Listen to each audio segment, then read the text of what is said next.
Welcome to Season 4 of the Comfortably Hungry podcast, where yesterday's dinner is tomorrow's history. If you're a peckish person who is curious about the history of food and drink, then you're in the right place.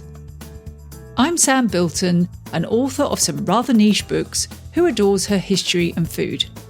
And by the end of this podcast, I hope you'll be a fan of food history too. You can see what historical delicacies I'm cooking at the moment on Instagram, Threads or Blue Sky at Mrs. Bilton, that's with 2 S's. In Season 4, we're going to be immersing ourselves in the fascinating world of fresh water, which, as we all know, is vital to life. We'll be journeying through the centuries to learn more about the food, drink and medicines water provides, its spiritual significance, discovering how water has been used to prepare and preserve our victuals, and how water has been utilised as a source of power and transportation for the food sector. Some of the topics will be obvious, but as ever, I hope that one or two will be pleasantly surprising. As with earlier seasons of the Comfortably Hungry podcast, the guests will be invited to bring a dish to the season's virtual potluck supper. And we've had some delicious contributions, I can tell you. The paid subscribers to the Comfortably Hungry Substack will also get access to recipes inspired by the topics covered in this season. I don't know about you, but the dish I most closely associate with water is soup. Whenever I eat soup, I am reminded of Chef Louis P. Deguet's words from the Soup Book, published in 1949, 2 years after his death. Soup is cuisine's kindest course, says Deguet, adding, "It breathes reassurance, it steams consolation. After a weary day, it promotes sociability as the 5 o'clock cup of tea or the cocktail hour. Every nation, every forgotten corner of the world has its special soup recipe." And it is this idea of soup being linked to nationhood that drew me to today's guest. I am joined by Ukrainian chef, activist and author Olia Hercules, and we'll be discussing her memoir Strong Roots, but also the importance of Borsch to her family and Ukrainians across the world. Today I'm joined by activist chef and author Olia Hercules, whose first book, Mamushka, won the Fortnum & Mason Debut Book Award in 2016. And today we're going to be discussing a dish which I think I can safely say is the essence of Ukraine. Welcome to the podcast, Olia. Thank you so much for having me, Sam. It's a pleasure to have you here. Congratulations on the publication of your family memoir, Strong Roots, a Ukrainian family history through war, exile and hope. Now, this is a very different book, isn't it, from your previous publications, which have all been cookbooks. So why was it important for you to write this memoir now? I am originally from the south of Ukraine. I've been living in the UK for the past 22 years.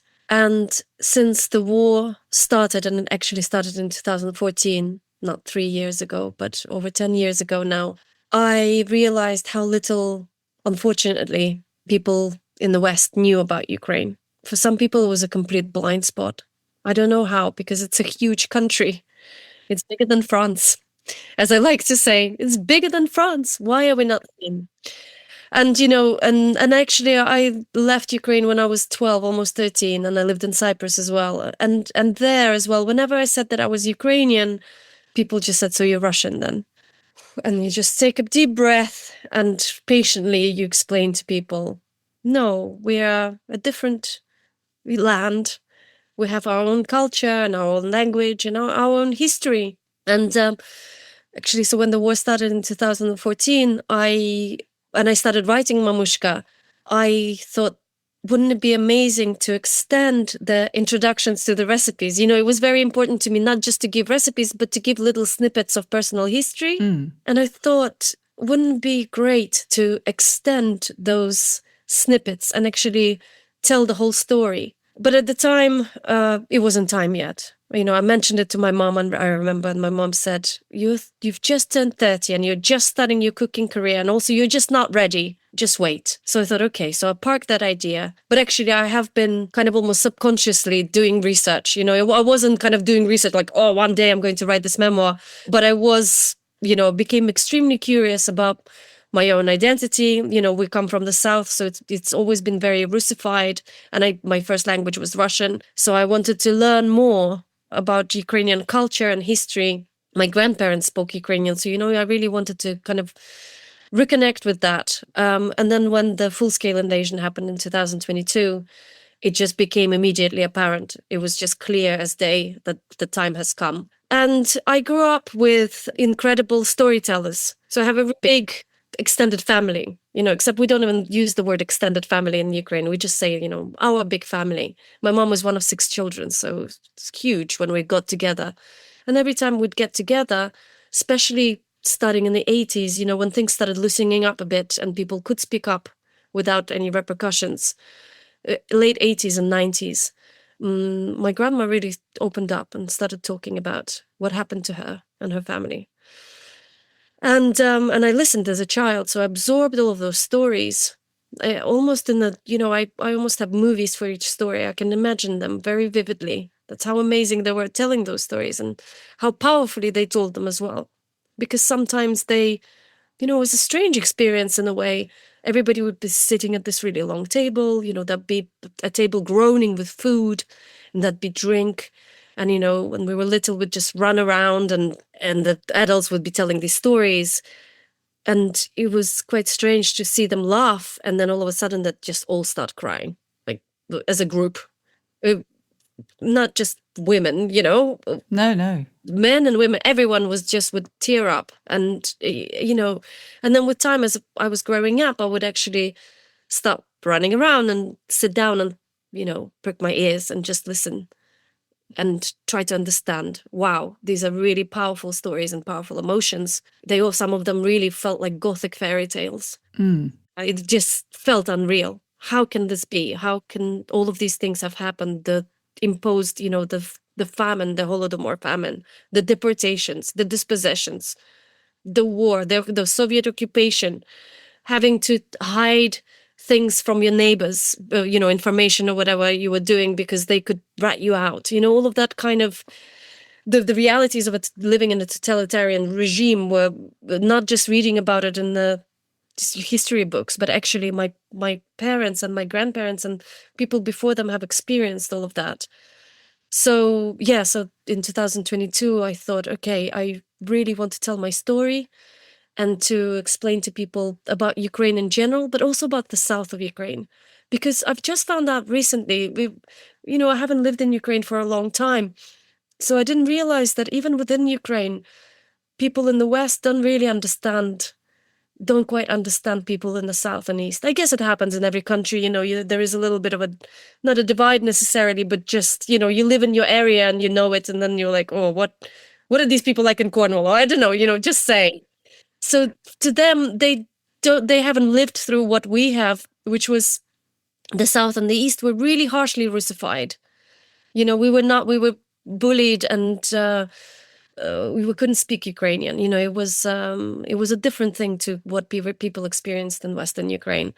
So I just thought, okay, time has come to tell the Ukrainian story and also specifically the South Ukrainian story. Yeah, I think you mention in the book about the fact that there's very little to protect you. There was no buffer zone, no mountains where there is sort of in the east, so that it's very easy for the Russians to access Ukraine from that point of the country. Yeah, it's the end, almost, the tail end of the steppe. I mean, it finishes in Hungary, really, but it's this big open belt that goes from Mongolia all the way through Eurasia and through Ukraine. And yeah, it's completely open on the eastern side. So yeah, loads of invaders. Yes, which is awful. I think now in the UK we have a better understanding, thanks to work by people like yourself, to raise awareness of exactly what Ukrainians have been going through. You say it isn't a recent event, is it? You've had a turbulent history for, hundreds of years, but certainly the last 100 years have been pretty awful, I think, on and off for the Ukraine. And it's obviously, at the moment, it is horrific. So we can come back to where you were born. You were born in Kherson, is that correct? I was born in the Kherson region, but in a smaller town called Kakhovka. So there are two Kakhovkas. There's the new Kakhovka where the dam was, and 20 minutes away is the old Kakhovka where I was born. So it's 50,000 people live there. I mean, there's almost 1 million in Kherson. So ours was a very small town. And you talk about this region in, I think it's the last chapter, which is called Before the Dam. Can you tell us a bit more about its relationship to water? Because that really did strike a chord with me. I know we're going to talk about Borsch. We're going to come on to Borsch. If anyone thinks I've gone off piste, it's coming up. Yeah. Yeah, our relationship with water. So historically, ecologically, the south of Ukraine is it's a steppe area. So the river Dnieper, does go through it, and there's always been this river, but it's quite an arid environment, a very kind of interesting microclimate almost, and a landscape, and it was full of these virgin lands, lands that have never been plowed before. Then the Russian Empire, Catherine comes in, takes it away from the Crimean Khanate, and starts sending farmers in there to farm the land. So it actually, in the 18th century, is when all of this influx of people comes in. But then in the 1940s, Stalin had this policy of basically bringing nature to the heel. Literally, people, it wasn't enough just to do that. To people, he said, we will conquer nature, as if nature was an enemy. That's how he said it as well, I think. The Soviets are here to take, to put nature down, and we will show it, how it's done, kind of thing. I think kind of also copying the Americans, because they also started building quite a lot of dams at the time and moving indigenous populations away and everything. But the Soviet, Stalin said, we can do it bigger, better. We're going to overtake Americans in this nature subjugation. And also, on a more kind of, on another level, there was this idea of creating as much possible, a lot of arable land, basically, for industrial farming. Because again, we're going to be an industrial farming nation that's bigger than America, etc. It was that race. So they started doing really awful things. So he had a couple of scientific advisors, which were complete hacks. Like they had no idea. They were just awful ideas. So up north, it wasn't just the south of Ukraine, up north, where they had all of these natural marshes and swamps and forests, they did the amelioration program. So they started drying them out to create all of these, basically space for all of these fields where they wanted to sow and grow these industrial crops. And then in the south, they were like, whoa, the steppe, huge swaths of land, empty. So much, never mind that it was a very special ecosystem. We call it the upside down forest. So you had this kavil grass, so this Ukrainian, indigenous Ukrainian grass, obviously flowered, and it almost looked like golden waves in the summer, on top. And then it would die down, and then will come up again. And it created this incredible black soil, basically, all of this regeneration for centuries and centuries. So very fertile soil. And we called it upside down forest because the root system was, the grass is as high, but it's when you go deep down, those roots really go down.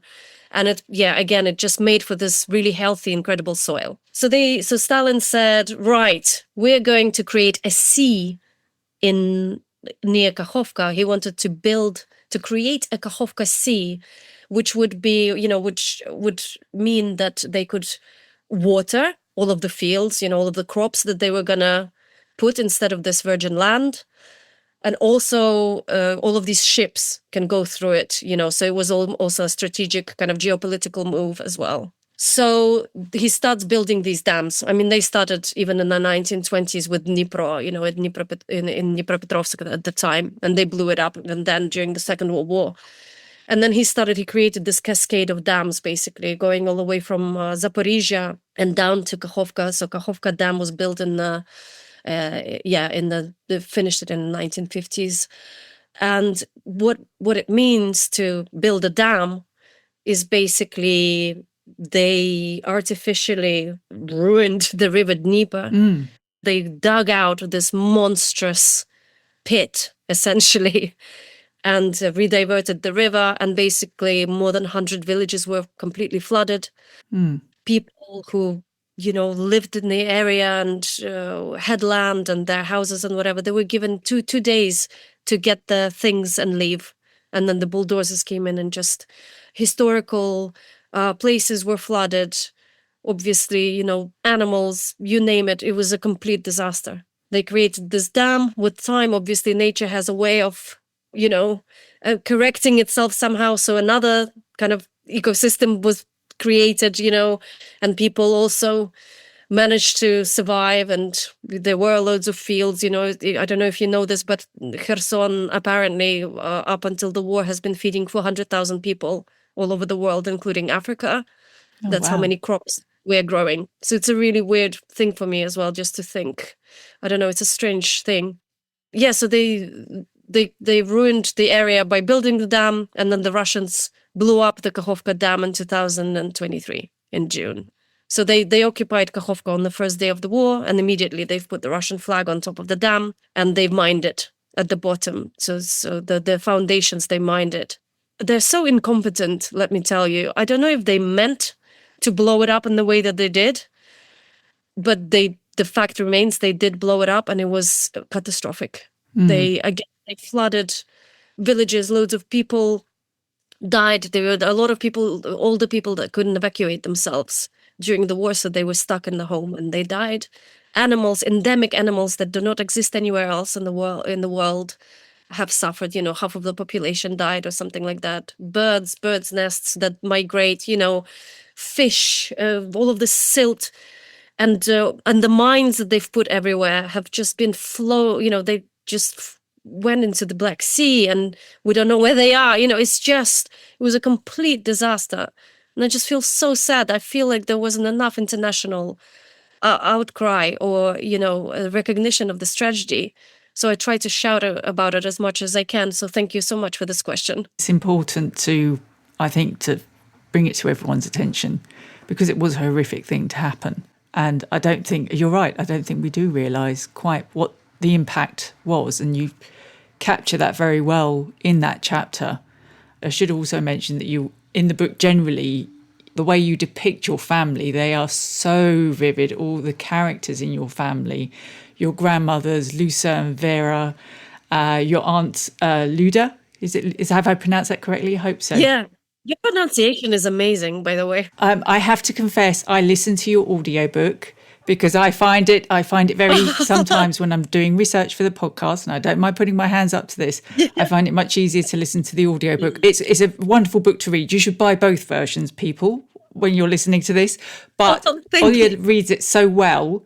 And it, because obviously it's about your family, it's absolutely right. It should have been you reading it out. But it's also the music as well from Cats and Bats, which I think possibly have the best name for a band ever. It's great. Sorry, we're digressing completely. So we perhaps should explain what Borsch is and what it means to Ukrainians. Sure. Borsch is, as my mom said herself, is almost like a part of our DNA, I would say. It's just one of those dishes that I sometimes say, if in some cultures they would say, to say hello, they would say, have you eaten rice today? And, I joke and I say, in Ukraine, if you had an equivalent, you would say, have you eaten borscht this week? Something like that. It's just, everybody makes it. Everybody makes it quite often as well. So my mom would have made it when I was little, every 2 weeks. And then obviously she makes a big pot, so we eat it for a few days. A complete disclosure, I didn't like it as a child. I remember my mom, but I was very weird with food in general. I was a really strange kid. And I remember her feeding me this borscht, and she'd say, one for mommy, one for daddy.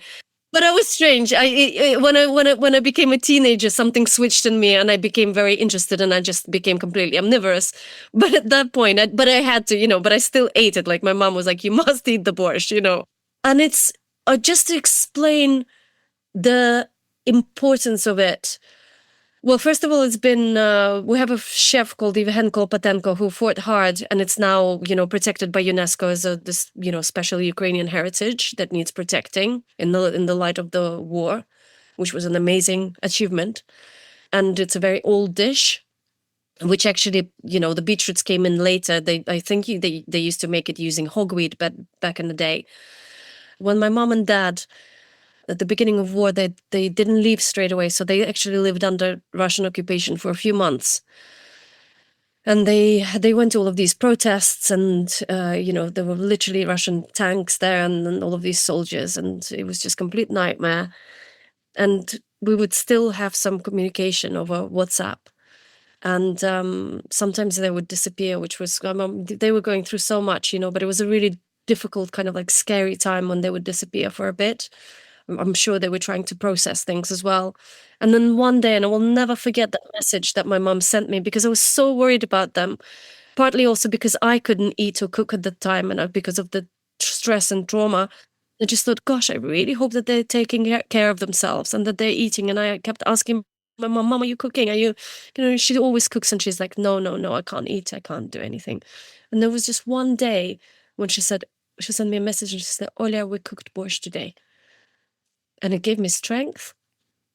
She said, I really, today, she said, I understand fully that it is just a part of us. It's something in our blood. And it just genuinely, it just gave her some kind of those flavors, just, and the warmth of it, and whatever the flavor and the nourishment that it gives, because it's a really healthy, delicious dish, She just said it gave me so much strength and made me realize that I can do it, we will survive. And that was just to explain to listeners, maybe it's my family, but I'm sure that a lot of Ukrainians would agree that it's that impactful and that important to us. Yeah. And what do you need to make it sing? I think you refer to that phrase, and make a borscht sing. What ingredients do you need? Sure. So, of course, naturally, Ukraine, Italy and France are not the only countries with regional cuisine. We have regional cuisine in Ukraine as well as other Eastern European countries have their own regional dishes. And there are loads of variations of borscht all over. I think people have counted over 300 recipes. Oh, wow. Most of the time with red borscht, there's also green borscht, which doesn't have beetroot. But with red borscht, some of the ingredients are the same. So beetroot, cabbage, potatoes, probably the three things that are present in most of them. But then there are these regional variations. And the South Ukrainian borscht that I grew up with is full of vegetables, which is natural because we are, we're in the South. As I said, we have this incredible black soil and the sun. So we had a cornucopia of these incredible ingredients grown by everyone, including tomatoes from a certain point, probably from the late 19th, early 20th century. For our Ukrainian borscht, it's not actually even about beetroot. Beetroot is there, but it's almost like the drama in the band. Yeah. It's not the lead singer. Say the tomato is the lead singer in our borscht. And actually even the color is very different from what they have in the West. Western Ukraine, it's purple, it's really deep red, because they also sometimes add beetroot kvass to it. So it's really dark. And in south and east of Ukraine, it's pink. The beetroots that we use are actually either pink beetroots or yellow beetroots. So sometimes we actually even talk about a white borscht. Yeah. So all of the color comes from these really massive ripe tomatoes. And yeah, it's pink in color. So tomatoes in the summer, definitely red pepper, and cabbage, potatoes, onions, carrots. And then it can be vegetarian, in which case you'd use mushrooms in winter, or meat. My family loved beef, so beef ribs for us, and loads of herbs at the end. So a mixture of parsley and dill, or just loads and loads of dill, and sometimes a little bit of garlic at the end. But the most important thing is it's a broth, so it's not a pureed. Never pureed. When you see someone that shows a pureed borscht, tell them it's not, please. It's definitely a loose kind of broth, but it needs to be really full of vegetables. So in my book, I say, my grandma used to say that a correct borscht if you stick a wooden spoon in the middle of it, even though it's brothy, it should stand proud. If it stand proud, your mother would be too, Yes. So Yeah. I remember that bit. That was, I just thought that was a great way of sort of quantifying whether your Borsch is a success. And interestingly, when you brought this up, didn't you, at the British Library event you were involved in back in May? You were in a discussion with Jenny Lau, which she asked you, which culinary word would you reclaim? And you chose Borsch. Why did you choose that particular word, or dish, we should say? Yeah. So Jenny's question was actually a word that you would fight for, I think. I think so. Yes, but reclamation definitely does come into this as well, at least for me and my Borsch. Why would I fight for Borsch? One of the obvious kind of things would be, it's actually spelled differently in America. It's spelled with a T, but that doesn't bother me at all. Just again, a disclaimer, I don't care how it's spelled. That's absolutely fine. I think it was the Jews that came from the Russian Empire, started spelling it with the T. But I think it makes sense actually, because the Ukrainian sh, and it's a letter. So in English, you would have like 3 letters to make this one letter that we have in Ukraine. It looks like a little bug with a little tail. So sh is quite harsh. You can almost hear the T at the end. But why would I fight for it? Well, it is our national dish, I would say. It's very different everywhere. And I'm not saying that people in other countries cannot cook it. Of course they can. There's Polish Borsch, and I'm sure people cook it in Lithuania and in other countries. But I think it's really fair to say that it's a Ukrainian dish because of this really intense importance to us. It's and because of the variety in the recipes, and even from one little area. So I come from the south, from the Kherson region, but even within the Kherson region, from one village to another, you can have a variation. So it's a real kind of like our thing, which I'm happy to share with the world. And again, I think it goes back to this thing of confusing of Russian and Ukrainian identity, and people saying, oh, it's a Russian soup. They cook it there, of course they do, but it's not a Russian soup. No. It's very much a Ukrainian dish. And the sad history of it is that during the Soviet Union, they had a policy of standardization. So standardization in quite a lot of things. What did that mean? To create a common identity for everyone.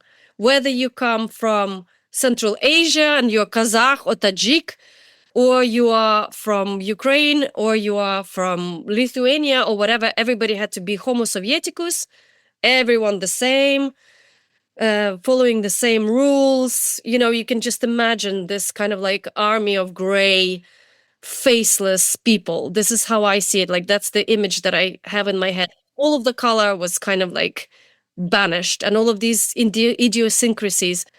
What really makes a community, and it's such a tragedy that it was called communism, but actually this massive communism was able to exist because little communities were eradicated, very systematically.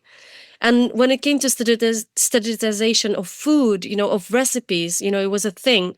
So the Soviets said, right, this is the book, and fine, we'll give each nation, their token dish that they can have. So, Borsch for Ukraine, plov for the entire Central Asia, something else. And this is the recipe. And people were discouraged from cooking at home.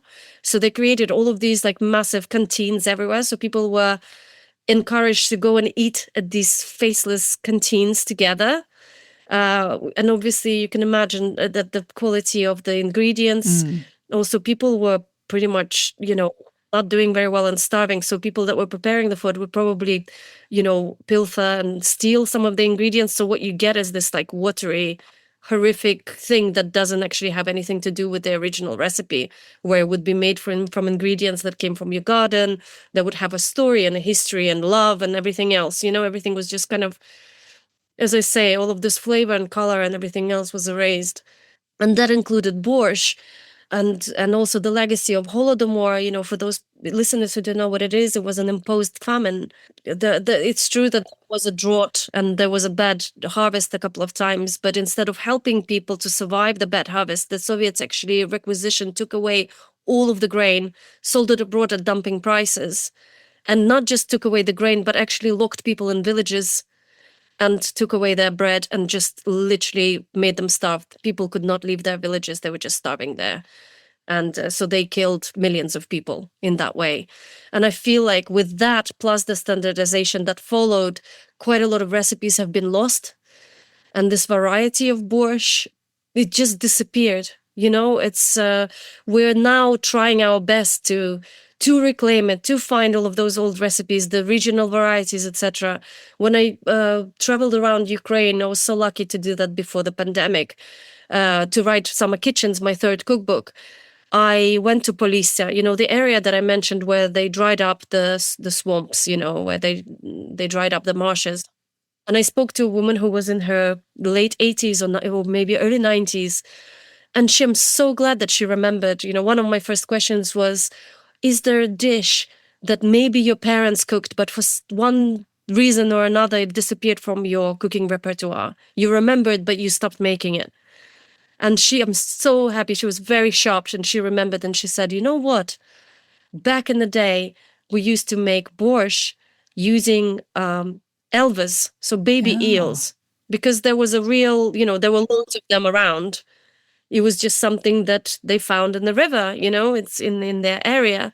So there was a tradition of making this borscht with baby eel. For me, it was just complete, my brain just went poof. And then obviously they've dried up the environment, the natural environment, and the eel disappeared. So it doesn't exist anymore. I think poor eel are having a bad time all over the world, to be honest with you. But yes, yeah, in Soviet Ukraine, definitely engineered by the Soviets. I don't know if that's the case here as well, just all of the environmental issues. Yeah, so reclaiming that borscht, we're going back to reclaiming rather and fighting for borscht.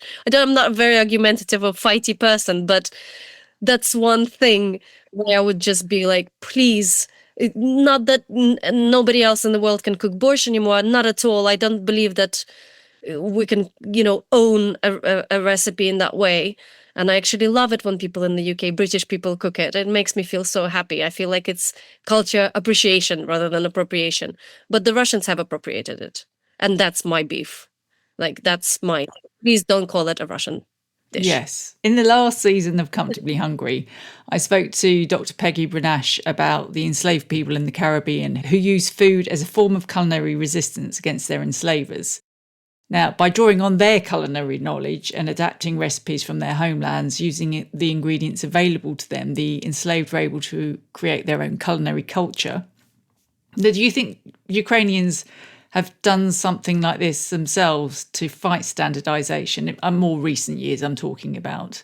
Yes, absolutely. And of course, it's a different situation in Ukraine, but actually white on white colonialism does exist and did exist. And that's exactly what the Russians did.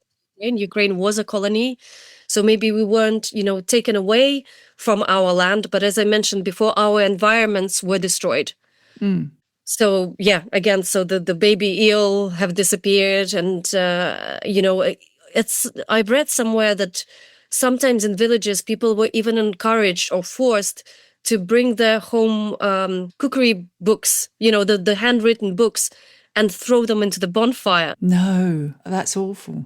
This is the type of erasure that, that we're talking about here, the level of it. And I think, yes, definitely, especially since the breakup of the Soviet Union, but specifically, I feel in the last 10 years, with this kind of, with the war starting in the east and the south of Ukraine, people suddenly went, right, okay, wake up, everybody. Maybe we should start speaking Ukrainian so they don't come and try to liberate us because we speak Russian. Maybe we should actually reconsider and learn more and lean in more into all of our cultural things, almost as a protection from them, because it's Russian narrative. Oh, the Russian speakers are being abused in Ukraine, and this is why we're coming to save you. Well, let me tell you, my family used to be Russian speaking. We never felt in any way, hard done by or criticized or anything like that. We lived happily in the south of Ukraine, speaking Russian. And guess what? Since they've come in 2022, my entire family speaks Ukrainian now. So if anything, Putin definitely helped finish forging the Ukrainian nation, if anything else. And it's definitely happening with food and with Borsch. So, a few years ago, also, I think thanks to restaurants in Scandinavia and everything, where they like suddenly started leaning into the old kind of traditions and making them modern. And I've seen that in Ukraine and still see it in Ukraine. Suddenly you saw borscht being made with smoked dried pears, for example, which is a super traditional recipe. It's a really interesting way of smoking pears as well. They take whole or halved fresh pears, and at the end of the day we have these masonry ovens called peach, which are wood-fired ovens, and when the heat goes down, you'd put the tray with your pears in, and they will just slowly dry out during the night, and obviously they'll get naturally smoky as well because there's still the smokiness from the fruit. And you'd repeat the process for 5 days or something like that until they were really dark, like black and wrinkly and smoky. And traditionally, that's what they would put to add flavor and nutrition in the Poltava region.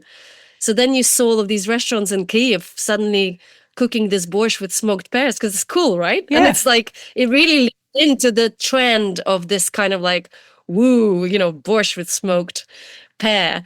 But actually, it's a Ukrainian tradition. And in general, I feel like I feel almost quite lucky that all of a sudden there's this interest in fermentation, and all of these, and seasonality is suddenly trendy, and homegrown food is suddenly trendy, and all of these things. And actually, to Ukrainians, it's not a trend; it's a way of life. Yeah. So it's fun also, and it's good to see Ukrainian chefs and even home cooks leaning into that and just saying, actually, let's dig deep and find out what our ancestors were doing, because it's cool and interesting and very important now as well to keep preserving. Yeah, and there was an interesting bit I think it's in chapter 1, which starts with you making borscht to welcome your parents who are fleeing Ukraine, and there's you go into how it was, as you say, making borscht in a foreign country isn't always straightforward. Like Italy, the Italians aren't big on beetroot, for example, and it's even less on dill, and even less on dill, absolutely. But at least you got sour cream of the sort. But you mentioned instant borscht, which I found this quite a heartwarming moment because I was like, go on, guys! You're sticking to you're still going to have your borscht, even though you're fighting a war, and probably the last thing these poor guys and women are thinking about is cooking. But can you tell us a little bit about the instant borscht? Yes, it was actually, when the war started, and still, it's so important to find those stories that are uplifting, kind of strength-giving. So I stumbled across an article, and then I found them on YouTube, actually. Women from Kherson, so from my home region, that obviously, were forced to flee with their children. Their husbands probably on the front line somewhere. It's a thing now. All of these families with just women at the helm. So they went to Western Ukraine and settled there. There's a lot of this internal displacement happening in Ukraine now. And they, in order to lift themselves and to help, all comes hand in hand, they decided to start making dried borscht from real ingredients. So they raised some, there were donations, and they raised some funds, and they bought, all of these dehydrators, and literally, some ingredients raw, some cooked, and they would just dry them in thin slices, producing something like, 100 kilos or more of this dried borscht mixture. And then they would basically blitz all of the components of borscht into almost like a rough powder, like a instant ramen or something like that, and which was obviously red in color. And then for soldiers that were on the front line, where obviously you're not able to necessarily, do anything more than boil a kettle over fire or something like that, you'd have this instant borscht. And I actually experimented at home. I made it at home. I wanted to see what it's like, to feel what it's like. And I even dried out some of my fermented beetroots, and it was absolutely delicious, let me tell you. I was just like, oh my God, this is actually, it's not quite like the fresh borscht, but it's a really, really good, and healthy thing, Yeah. So that was an amazing story. it was an uplifting story, and there are uplifting moments in the book. It's, as I say, a wonderful book. And I know in the book you talk about cooking being a form of self-care, which is something else we've discussed on this podcast in the past. So in what ways does making borscht act as like a form of cooking therapy? Borscht specifically is a very beautiful and meditative dish to make. There's quite a lot of knife work, there's quite a lot of kind of dicing and slicing and veg prep, which at least personally I love. Oh, me too. Even when I worked at Ottolenghi, some chefs would be like, oh my God, I've got another two massive boxes of chilies to slice. And I'll be like, bring it over, like, cool. Because I just go in the zone. I'm just completely hyper-focused in some kind of a, mega meditative state. I just absolutely love veg prep. So there's a lot of that going on, obviously, with making borscht. And it's really satisfying as well. I always tell people to taste as they go along. And there's this balance that you need to get, which is really interesting. It doesn't just taste of beetroots, it's not just earthy. Obviously it is earthy from beetroot, but it's also sweet from the, kind of fried onions and carrots. And it's also sour. So you have to get this really interesting balance of sweet, sour, umami, salty, and sometimes even spicy, because my dad loves to add a little bit of chili to it, which is really nice. It's like any, meditation trope, basically, from prayer to, I don't know, doing yoga or something like this. Yeah, I find it incredibly therapeutic, and cooking in general, and bread making as well. That's also another thing where you're just kneading and feeling that soft dough. It's also very sensory, isn't it? And that's another thing that is quite healing. Yes. The smelling, listening. My grandma Lucia always told us to listen to our food as well. Is it something about the spirit when it's got the spirit? Yeah. Yeah, she said, add the dumplings. There's this dish we call noodly, and it's basically like a pork rib and potato stew. And then you make these really massive, fluffy dumplings, and you need to put them in. She said, "Коли набралося духу," and it means when the stew has got enough spirit in it, which дух means both soul and kind of, it's very esoteric in a way. So it's quite a poetic way of talking about cooking. And so this kind of like sensory impact is really healing and helpful, I think. So at the end of the episode, I invite my guests to bring a dish to the virtual potluck supper. It's something we've been doing on Comfortably Hungry for a while now. So what will you be bringing to this season's potluck supper? Oh, well, we've discussed borscht enough, so I think another dish needs to... I have a little... Do you want a genuine answer? What would I genuinely bring to a potluck dinner? Absolutely, yeah. Come on, potluck, really, you'd want to do something quite simple and something transportable, right? Yeah. So actually, especially in the summer, I think that I would bring a salad. And one of my favorite salads, there are two, but I'll name one of them. One of my favorite salads, we literally just call it a summer salad. And it involves amazing ripe tomatoes, which luckily we can find in the UK now. Woohoo! Hey. So amazing ripe tomatoes, cucumbers, radishes, spring onions, a lot of dill. And another reason why it's a good one for a potluck dinner is because it's actually the best after you leave it for like about an hour dressed. Oh, nice. So you dress it with, one of our star ingredients in Ukraine, smetana, which is basically like a really full fat, delicious creme fraiche. So you dress it in creme fraiche and salt, and it'll be really herbaceous with all of that dill. And once it stands just for a brief amount of time, up to an hour, the tomatoes start bleeding some of their gorgeous pink juices into the creme fraiche, and it just creates this utterly ambrosial dressing. In fact, when we were children, you'd rush through eating the salad, so you could get to the little pool of this pink sour cream at the bottom, which will be full of all of the flavors that were in the salad. So the spring onions and the dill, and obviously the tomatoes and cucumbers and the radish. And you take a really amazing hunk of fresh bread and you dip it in, and then you eat it. So that's it. So I'd bring the salad already dressed and in a nice little bowl, and a loaf of my sourdough bread, so everybody could kind of go in and dip into it. So, And actually, there's a lovely bread recipe in Mamushka, pambushki, if I pronounce that correctly. yes, absolutely. Yeah, that goes with Borsch, by the way. I can't believe we failed to mention that.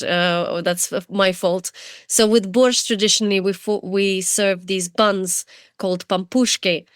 And they almost look like monkey bread. You kind of bake them together side by side.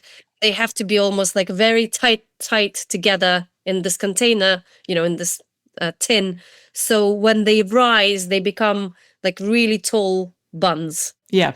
You glaze them with a little bit of egg, so they come out really nice and fluffy and delicious. It's almost like brioche in a way. What makes them pampushki is that you make a mixture of unrefined sunflower oil, at least for us in our family, loads of chopped dill, garlic, and parsley. And then when they come out, these buns come out really hot out of the oven, you pour all of this garlic, dill, parsley, oil all over them so it soaks in. And they're just, my mouth is starting to sell. Yeah, it's making me hungry as well. I'm worried my tummy's going to start rumbling on the audio. Yeah. So yeah, if people are listening, please do make borscht. It's definitely an act of appreciation of our culture. Talk about it. Make pampushki as well if you love baking. You will never go back. It's Ukrainian garlic bread and it's just the best. Oh, it sounds absolutely amazing. And now, what's next on the horizon for you? So writing a memoir has been a really incredible experience, but a very different experience from writing cookbooks. Really difficult one, especially obviously writing about the family, but also the whole kind of format of it. It was, a hard job. So now I am just so looking forward to writing another cookbook. I hope that I will. I'm kind of starting already to test recipes, and I just feel like, oh my God, it's going to be such a piece of cake now. And it's actually, I'm looking forward to it. It's, it's not a drag or like, it's not a job that I need to do. I'm actually just savoring it and just, oh my God, I can't wait to start cooking again with gusto and pleasure and, experience all of this intense meditative state, and also to write again. Apart from kind of interest to the recipes, I would love there to be some essays as well, which I'm looking for writing. And what else is on the horizon? I would love to go to Ukraine. My dad is unfortunately unable to travel at the moment due to health kind of reasons. So I think I'm going to visit. I've visited once since the war, but I'm ready to visit again. I really miss it, really painfully. Obviously my family, but actually just the country itself. And the countryside in particular. So I want to do that.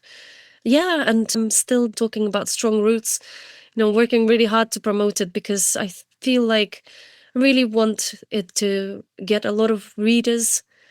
And for them, I hope that the book resonates with them. And I also hope that it lifts them. Yes, there are loads of really difficult bits in it, but I was really hoping that the bright things, the positive things people will find uplifting wherever they're from. Because it's a very, I wanted people to connect on a kind of human level, especially in the light of everything that's going on in the world.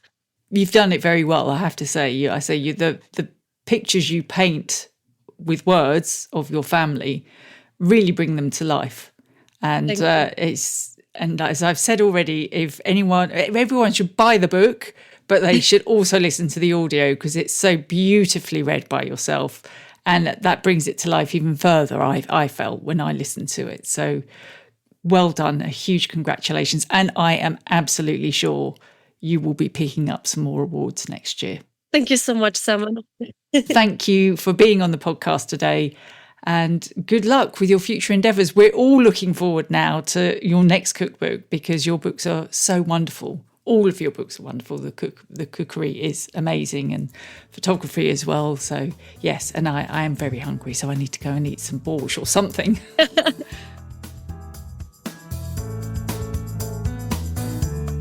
Strong Roots is a phenomenal book and one of the best, if not the best book I read last year. If you were given vouchers or money for Christmas, I highly recommend that you buy a copy. You can also find links to Olia's cookbooks in the show notes, which are packed with delicious recipes, including of course Borsch. In the next episode, I'll be taking a look at the history of Britain's canals and the role they played in our food system. Thank you for listening to this episode. If you really loved it, please rate and review it on Apple Podcasts, Spotify, or wherever you get your podcasts, as it really will help other listeners discover Comfortably Hungry. Don't forget to pop along to sambilton.com, where you'll find details on my books, which include my latest publication, Much Ado About Cooking, written in collaboration with Shakespeare's Globe. This new cookbook features recipes inspired by the food in the Bard plays and was huge fun to write, so I think it will be right up your street. You may also want to subscribe to the Comfortably Hungry Substack, which includes more detailed notes from the show. You can subscribe for free, but if you become a paid subscriber for £3.50 a month, you'll also get recipes inspired by the topics covered in the show and access to extra content. Alternatively, you can leave me a one-off tip via Ko-fi to show your appreciation. Just click on the relevant link in the show notes. Your support will help fund the research required to produce Comfortably Hungry. It also means that I can avoid including those pesky ads that may interfere with your enjoyment of the podcast. If you have any questions relating to this season's theme, you can leave a comment in the chat section of the Comfortably Hungry Substack page or tag me on social media. Remember, you can find me on Instagram, Threads and Blue Sky at Mrs. Bilton, that's with 2 S's. I'll be plunging back into the liquid world of food and drink history soon, but until then, take care. Comfortably Hungry is research produced and presented by food historian Sam Bilton, with sound mixing and production by Thomas Dinas of the Delicious Legacy podcast. Additional sound effects and music are provided by Zapsplat and Pom5.